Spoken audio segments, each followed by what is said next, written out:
Quick, like and subscribe in the next 4 seconds if you want good luck every day this week.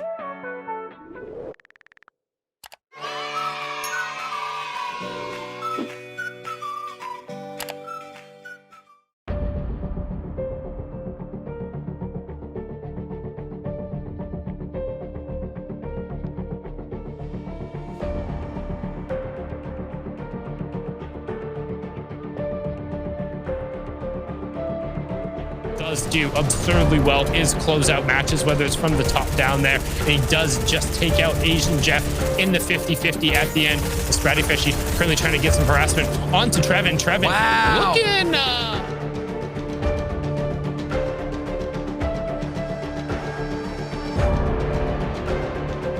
Joker looking to not be on the end of a bad joke, looking to find a little bit of room, but Spratty just trying to connect, lining up the hunting rifle shot. Little does he know, even a single AR will tip the player over. And also, people are dropping like absolute hotcakes almost.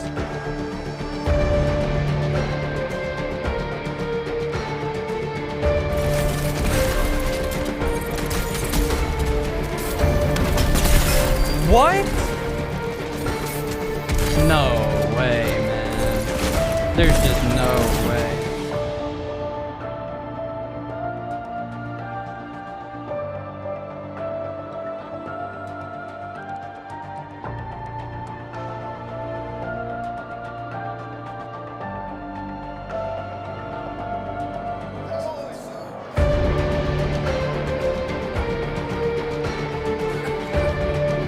Go look for the sub.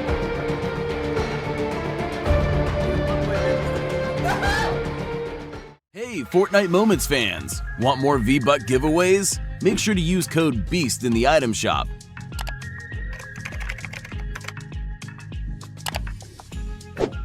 And we'll continue to give out redemption codes just like this. Don't forget to like, subscribe, and turn on post notifications so you don't miss out.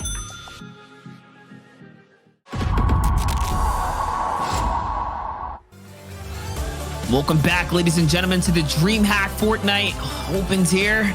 It's the NA East region that's underway. Game number 2 just concluded, and now game number 3 will be up and away. What you're looking at on your screen now are some of the best moments, the highlights. This one right here, just gotta give some shout outs to Assault, man. The flick, the tracking in the final moments as things were ticking down. But as the games are going underway here, I want to start talking about what it is that we're going to be looking at, because the battle bus is already spitting out here. Game number 3 is on the way, Shayo. Let's break down this map here for the boys. Yeah, right now everything is looking very different when it comes to grand finals. Yes, we're used to seeing really stacked lobbies, but used to seeing 20 to 25 people in the 9th zone. Not typically for a grands, in my opinion. And that's because there's so many people getting into center circle during that mid and end game. Still though, to get to that point, you have to win out early. Off spawn right now, there's a lot of different 1v1s, not much third partying going on, and it's free. Turret's getting taken out by Husky. Everyone, as Monster said in the last game, is in 50 pop mode if they're getting eliminated in the first 5 minutes. That's it right there, giving it up. And now on the other side, it's Thomas versus Flick again here for Caddy's Corner. So the battle for Caddy's Corner seems like it's already been laid out. The law's been put down. Keox defaulted on out of there. And I mean, we saw Keox make an appearance in that last game as well. So wherever it is that his backup drop is, it's working for him right now. And he's clearly respecting Tomas in the early game right now. Yeah, we saw Keox alive in that last end game too. I got a little bit of a whiff of him at Misty Meadows, I believe. So I feel like he's maybe landing somewhere near Misty, maybe that central island. I hope we get an update on Keox in a bit, and I hope he also rises through those rankings. That's right. Now it's game time, y'all. Let's see what Thomas is gonna do here. Is he's gotta get his heel going and decide whether or not he can find Kit's loot on his side of the field. So many Marauders and agents still up here. Yes, there it is. Looks like he's found the goods here. It's on his side. So last game it was Flick. This time it's gonna be Thomas who's gonna be able to secure the best of the best. He's actually gonna chuck him inside for the safety measure just in case here. And now here comes the upgrades, the mythic loot.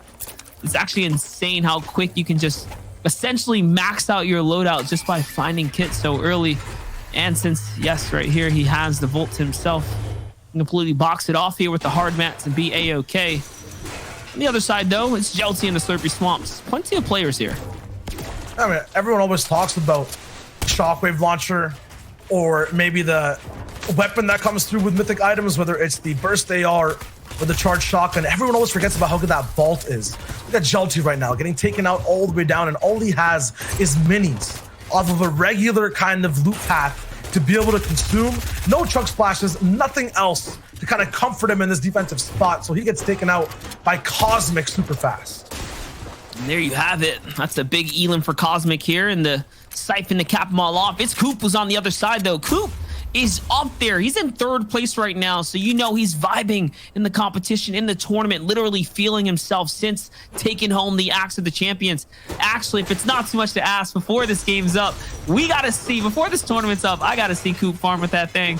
See that bad boy out. The 1 of 1 on the NA East region. You gotta give it some respect. Yeah, I mean, big thing with Coop that I'm really impressed by is that he won the last major tournament and he's in the top 3, almost close to 1st in the next one that's going on. I would argue that this one right now, the competition we're seeing is harder just inside the grand finals standpoint, because it's people from multiple regions. It's spots that you can't really prep. Remember, we're looking at grand finals an hour after semis ended. This is pure instinctual skill from everyone, maximum adaptation for Fortnite.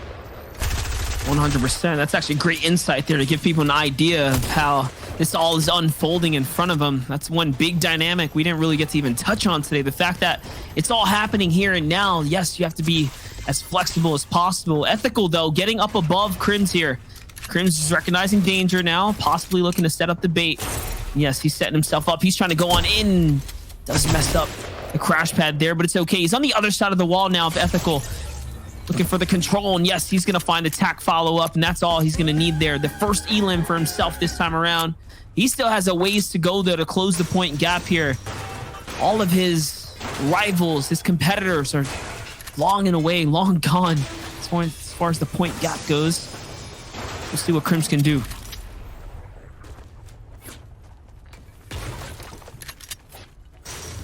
Long way for Crims and a lot of people to go right now, from Dirty Docks all the way to any other POI across the map. We'll be seeing a few key eliminations here and there in the feed. On the top left, just pay attention to the names. We'll tune into a few of these fights. I feel like it'll be same old right now. Yep. Panda with another big, I would say, wide shot. Panda's just really good now. This is the 2nd game we've seen it. At charging that pump midair and letting it go at the last second, baiting, enticing his enemy to overpeak and overcommit to fights. It's that rhythm. He's got it down pat, comfortable with the cadence of the charge. You're seeing it. It puts to use masterfully here. But it's not enough. These early game fights are what's carrying his points right now. He's going to need a little more if he wants to make it to the final table with the big boys. Hold up, though. Someone who's up there with the rest of the bigs. It's Flick, man. Flick's having quite the day right now. He's consistent. He's just there. He's on the bubble for top 10 for sure. Think about his performance so far. Remember, all you need to do is have 6 good games, right? We say it like it's easy, but if you can just have that, more often than not, the other players are going to fumble 1 or 2. That's enough for you to all of a sudden be in the lead and snatch the tournament away. Yeah, one person to follow if you guys want to emulate that playstyle. One of the regions that I don't think are going to be playing today. In OCE, Mr. Fresh Asian, or Fresh, as a lot of people know him from the leaderboards or just his channel. Very good at just playing consistently with or without a coach, doesn't matter. Landing a lot of 5th and 10th places over and over again. You emulate that game style, you end up getting top 10 at the end of the day in your respective region or tournament. That's what it is. That's what it's all about right there. On the late rotate, though, Panda way off in the distance here. Not a player in sight according to the map right now, so he's going to have some movement to make. It looks like just from that, the zone's pushing way up north here. Northwest-ish is going to be the way that's going to play out. Place to be here. That's going to favor players like P-God, who's over by Holly Hedges, and many others that land up top. Give you guys a little insight onto who's up here. Players like Crazy GGs are here. He's kind of vibing out right now, trying to figure out what's going on. Having quite a rough start so far in the competition, but he's made it this far, so he can hang with the best of the best. Let's see. For some, this is the first Grand Finals appearance that they've ever had. playing on what would be the largest stages. Absolutely. And every time I tune into these fights, so many things change. Right now it's health counts and ammo counts and these shotguns. 7 bullets traded. That pickup onto PCH for crazy GGs. Man, PCH cannot find his footing at any of these early spots just yet. And that's how it goes sometimes. Could just not be his day. Little medkit delivery though to top him off and some floppers. So this is really nice for crazy. It's gonna be a bit of an upgrade. On the other side, Keox though. We've seen Keox unfortunately on the bad side of the barrel today, and now he's going against Jamper. Jamper who doesn't have HP, but it's a storm fight that's dragging out now. And I mean, he's got the advantage. You can see Jamper's not pausing to heal, so Jamper needs to do something miraculous here if he wants to hit the shot to win the game, or to win this engagement, I should say the least. Here now, though, Keox just has to wait him out. No! He falls off, catches himself with the crash pad. The one crash pad, I might add, that he had there. Oh, just a couple seconds, though. Jamper will phase over. There it is. The siphon comes through. Wow. That's a save. And a rhyme for the books, too. Dr. Seuss would be impressed himself. Now Stretch. Similar position against Avery. These guys know each other. They play against each other all the time. Whether it's fights inside creative or in competitions with or against each other. Cash cups to tournaments. Kind of flip over here on the shields versus HP situation between them both. They're looking for shots. And usually I would play-by-play this fight, but I'm going to tune you guys in to how you can follow story while this happens. So yes, they'll take shots against each other. They'll trade. You'll follow their HP pools right now, their ammo counts. That's all relevant. Just take a look at Stretch's points overall as he lands bullets. What is his motivation to hit that nice 6 shot onto Avery? He's playing behind everyone else right now. That's why he's in the storm. His story is one of redemption, one of catching up. So a lot of the times we'll tune in, you guys will see the HP pools, you'll see the mat counts of the elims. Pay attention to that yellow number, the gold number, as to find out why this person's in the spot and what they're actually fighting for. If you're putting up another quiz at home, for MK Laugh, same position, 32 points, not enough to be near top 10, near number 1. He's going to be playing a little bit faster. You'll notice the reason he's going for extra loot and trying to just mat up at these last moments is because he's probably as experienced getting baited down afterwards. There it happens again with Acorn. He's going to try to stay safe and survive, maybe play more passive than most people because of his points. That's right. You can tell the nerves are high here as he's fumbling inside the crash pad there. Not sure what to do for a second, but Acorn's looking to get the entry on in. He is going to find his way into the box, and MK Laugh is not going to be able to survive the storm that's knocking on his door here. The shattered glass pushing into the home. And now Acorn, with his first 5 points in the competition, is finally doing something. We're looking at a bunch of POVs of players that need to do something. One big game. Can they pull an assault off and literally go from 30 to 100 plus? It's what they need right now. So if assault did in the previous game, shows you that anything is possible. We are looking at the best of the best here. Yeah. And whether that's momentum, whether that's playing a little bit more passive, that's the name of the game for anyone between 40 to 0 points right now for Justice. It's momentum, but tripping over his own feet as he tries to get into a box. Tatai takes him out. That's one thing we can all learn from right there. If you're going to commit under an enemy ramp and a door frame, you can't try and turn away and run. No, no, no. That's a sure way to just give up the fight. You got to barrel stuff with confidence at that point. You're all in it. You're going to either go down or get the points. On the other side, though, Commandment. This is probably one of the more exciting players that I'm seeing in that top 5 right now, because he's not usually up there in grand finals, let alone this early in the competition. So seeing Commandment on top right now is a scary sight. Looking for some control, though. Great cone usage. Not going to find the one that he's going to need, though.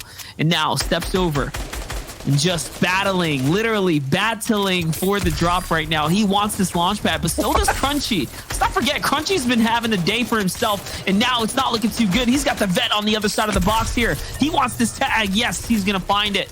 Bye-bye, Crunchy, and a great delivery here. An upgrade for Commandment. There's no way if you have a purple charge with floppers, minis, and I think a little bit of rotation, you make that play as Crunchy. I'm so curious as to why he risked it all just for a pad. Wish we got to see his loadout, but it's all good. It's P-God's POV we're watching right now. Suspense as the replay pauses for a hot second. We see P-God actually come out on top. Minis and everything still in tow. He's looking for a 50 pot or maybe just something else that can top him off to 200 effective HP. It might be some shots on the Caustic. What a fast pull out and a fast shot there. Let's go. Vamos P-God. That's what we like to hear and say for the LATAM community out there that likes to tune in here for the DreamHack Finals. Guys, let's not forget, this is game number 3. This is the halfway mark now. And here, we're getting closer and closer. Shadow at 50 points. We've seen him get taken out early in game number 1. He had a pretty good game 2. What can he do now? He's making his first big grand finals appearance in a major tournament.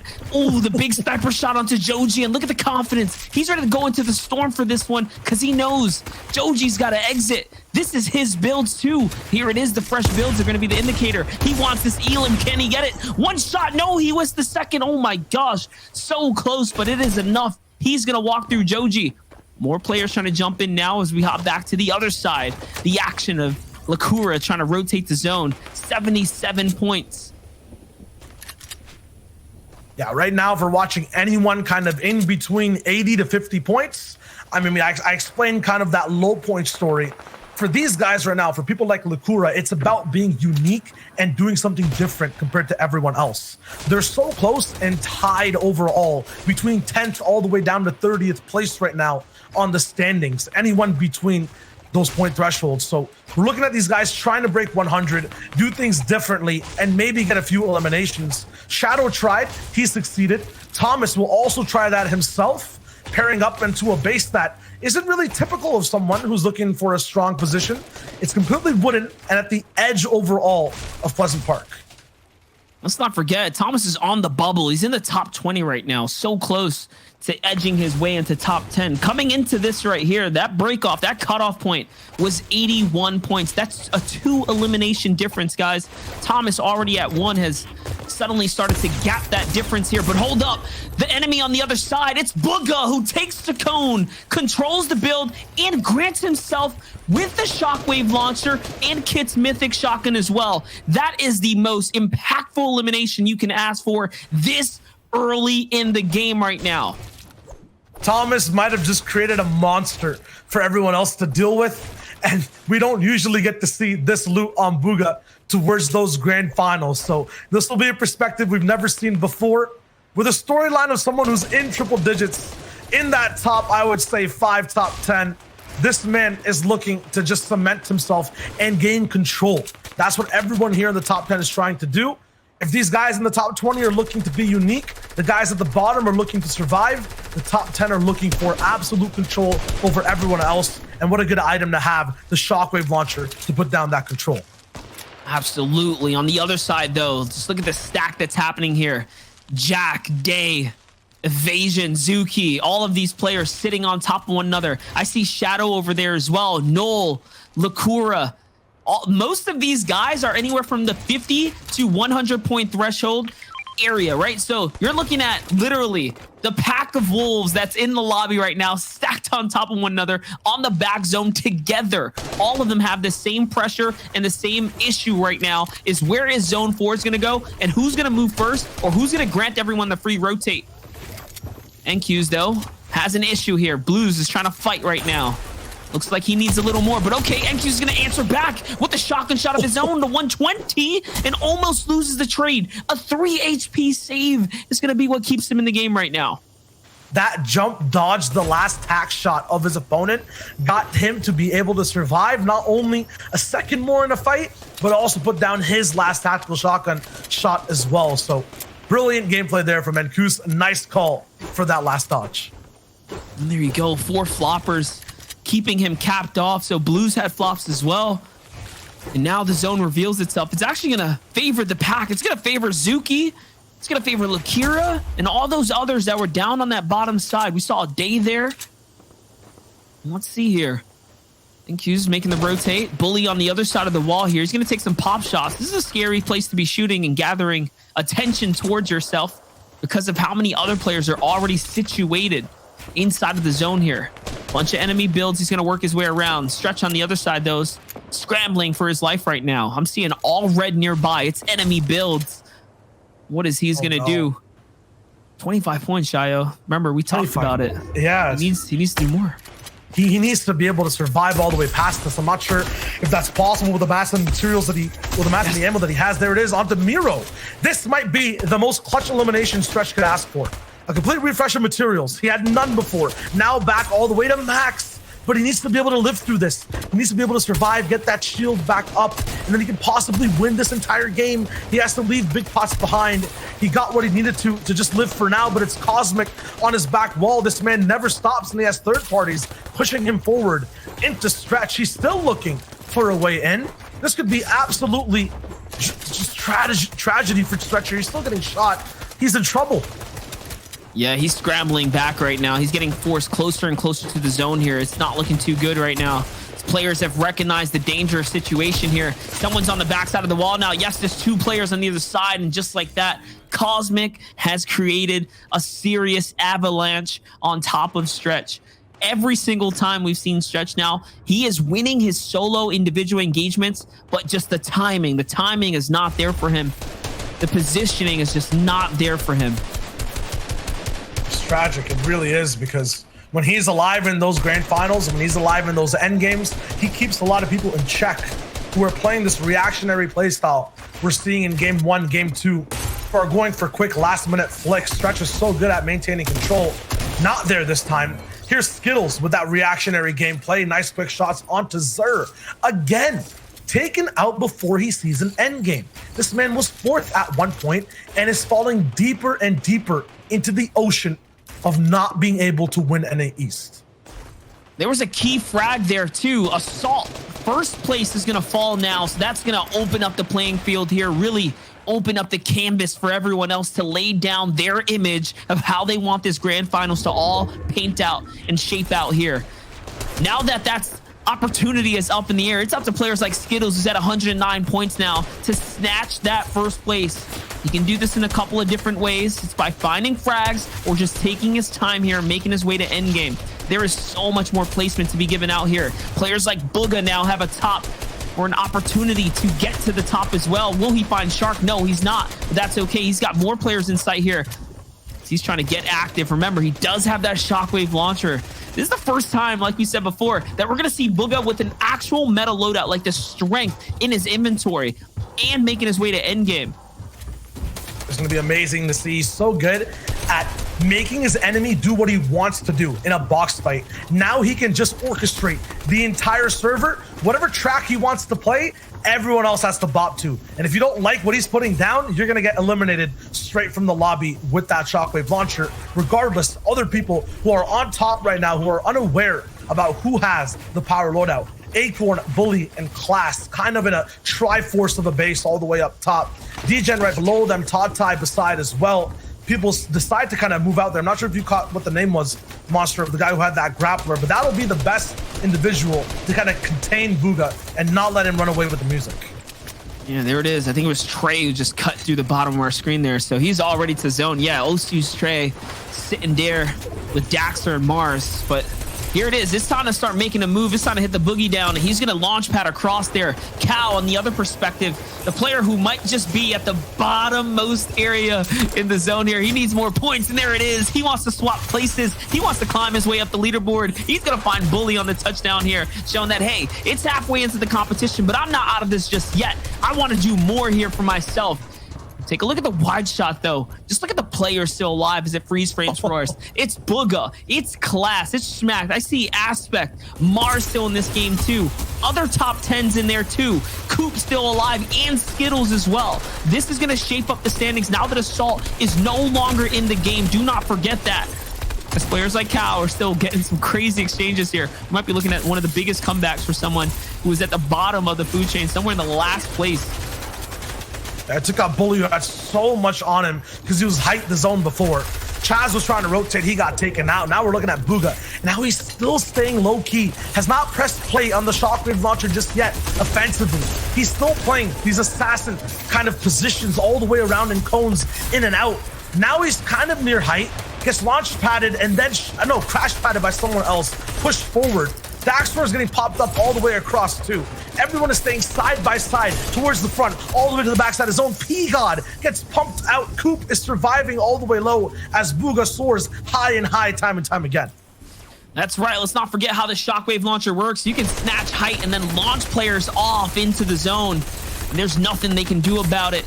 The super destructive weapon as it breaks all builds.